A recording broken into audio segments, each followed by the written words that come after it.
Hi subscribers.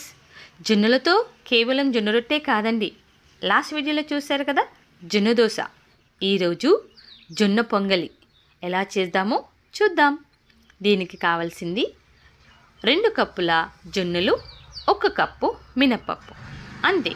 వీటిని నానబెట్టేసుకొని చక్కగా grind చేసుకోవాలి.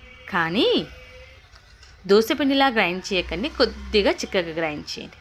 అందులో ఆనియన్స్, పచ్చిమిర్చి, జీలకర్ర, ఓమ, ఉప్పు, కొద్దిగా సోడా. గ్యాస్ ప్రాబ్లం ఉన్నవాళ్ళు సోడాను అవాయిడ్ చేయండి. దీన్ని